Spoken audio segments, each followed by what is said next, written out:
Well, look at this beauty we've got on the bench today. Super cool. Really excited about it. It started as a GMADE Sawback that I'd got as a trade for an axial Yeti. So I had the frame, it was already put together, and I decided to do a little build out of it. Picked up this RC4 drive D90 body, my favorite truck in the world. I travel a lot for work, and so I literally see these all over the world, and they're my favorite. You can see I've got a light kit installed. It's just a very basic kit at the moment. And so I've got red lights here in the back and the headlights in the front. Added some decals, things like that. I was trying to work on the body. That was the main thing that I was having trouble with, but I went ahead and I pretty much tore the truck apart last night on the Tank RC's Hangout on Google, and decided to put a whole bunch of new components in. So while I've got you here on the tripod, I'm going to go ahead and take off the body and show you a little bit about the changes that I've made.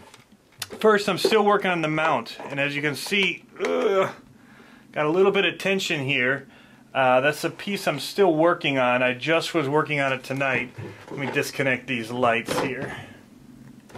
Alright, we'll get this body out of the way. Say bye to our little friend. Yes. He's looking good. He's ready to do some driving, that's for sure. Alright, so these are not screwed in or bolted in at all. Just undo the power here. Take the battery out because I'm going to show you what I've got that doing as well. So let's pull this out. Alright, so I'm going to take you off the tripod here really quick so I can have a little bit more freedom.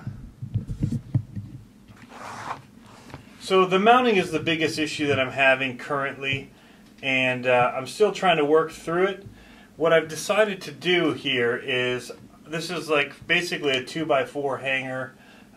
Use them for making decks or things like that. You could use it as, you know, your stringers for your steps, whatever.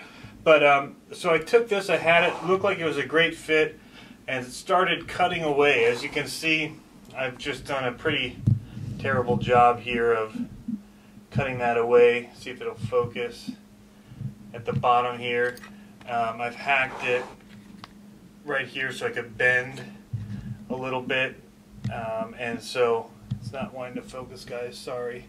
So you can see it's cut right here. So I could bend this around the frame, this side piece. And I'll eventually come in and cut all this away, but I ran out of grinding blades for my Dremel. And so it is what it is for now. But what I've done is I got some rare earth magnets, and those things have some kick, I'll tell you what. So I ordered them from China. They took a while to get here. I got them for my GoPro magnet mount, but I ordered two.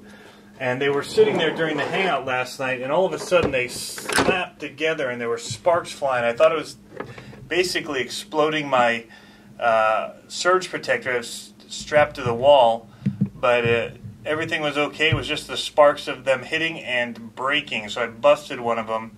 I have like 2.5 or 3 inch circle ones with a screw hole in the middle so you can put them into mounts. So I've got that glued in. You can see the lights here. They didn't really fit, so I bored out the hole a little bit, and then I was getting a little bit of light coming down, so I just wrapped it all. Got it all Bondiced to make it hold a little bit. Same with the back here. Because they put those little nubs that stick out, instead of drilling it through, I just put a ton of Bondic on the light and that little post to make it one long piece, and then wrap tape to eliminate the red from shining down on the tires. I'm going to wrap the wires into this little centerpiece here and leave myself a nice long extension. I hate short extensions for lights because when you take them off, you start pulling on it and things like that, because I almost always forget about it when I'm pulling it off.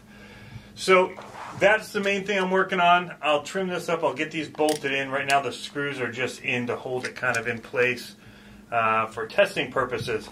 So right underneath that, though, is something new. I switched out the Futaba Servo that was in here with a Savox SW00231 MG. It's a waterproof servo. I decided I wanted this to be waterproof. I don't know that I'm going to go deep in water with it, but I just wanted to know that if I did go into some water, I'd be alright. Still need to strip down the axles and put in some grease in there, but I did take apart the transmission because I needed to put in a new motor. This had a brushless system in it, so I'm kind of taking a step backwards in some ways and forward in others because I wanted waterproof. And the brushless system with the Tekin Pro ESC and the low C brushless motor, while it had a lot of power and worked great, it wasn't easy to waterproof. And this was a pretty cheap setup. So I got the Novak Terraclaw. I went with 55 turn. I've never run a 55 turn, and I wanted to give it a try. With this truck in particular, I thought it would be a good one to go slow with. I don't want, if I let my boys run it, them to be breaking the body because these hard shells aren't as forgiving. So it'll keep it nice and slow. And so I've got a Hobbywing. See if I can find a view of it here. ESC. I haven't done all my cables yet. So it's their Quicrun 1060. It's a 60 amp waterproof ESC. Runs about 30 bucks, and the motor was about 20, so 50 bucks to get it driving. Not too bad. You can see the plate that's mounted underneath. I've mentioned before when I cut off the back of the chassis here to make the body fit better, I slid this little black plastic bar or brace that holds it, keeps it spread. It was a battery tray, and I used that. It already had holes in it to mount this piece of styrene that I painted black. I've plasti dipped, as you can see, the axial receiver that I had on it, and I put 4 extension leads, one to every one, and I took a picture just to make sure I remembered which was which based on where the antenna wire here is. So that'll give me a guideline for anytime I need to go back and look, I can know what each one is. Though I typically remember the order, but never can be too safe. One of the other things is I moved the battery up to the front, like I said before. Just one of the things that I ran into was with the new servo being longer, I had to cut out this receiver case that was in here because when I would flex the shocks, it would hit on that, and it wouldn't give me all the travel that I should have. So instead of trying to move the servo, I didn't really need this box anymore because I moved the receiver to the back. But I kept the box because it keeps the battery up above the tires when they're fully compressed. And it gave me a mounting point to mount a piece of styrene that's drilled, or not drilled, but it's drilled out, and then it's screwed directly into the existing pre-fitted for the screws pre-bored holes that were there, and then I mounted this axial battery tray in using just the bolt and nut that came with a kit of screws I got for this kit. Just regular Velcro. It's tight when it gets wrapped around everything here, just underneath. The one thing I'm finding is the battery does slide on this aluminum plate, so I'll probably put a piece of rubber or something on this to keep it from sliding side to side. So that's what I've got. I'm just going to do lighter magnets here, probably in the back, to hold the back of it on. It's going to, I mean, it really grips onto this front plate, and so I think this is going to work out splendid. I'll have to probably do something to keep it from spinning. And I'm not sure what I'm going to do there yet. I'll figure that out as I go. But that's it. I also went in and I did a pretty terrible job of cutting the drive shafts a little bit because I had to shorten the wheelbase on this to fit the body, and the drive shafts were completely compressed, and so I just did chopped them off a little bit so that when the shocks compress, it had room to travel. So the back one I probably didn't do enough because it almost hits, but you know, it is what it is, and it's kind of just a fun build for me right now. I'll go through later and fix some of the stuff as I run it and find out what I do and do not like about it. But I'm really excited about getting it out and running, and man, that magnet just grabs on there.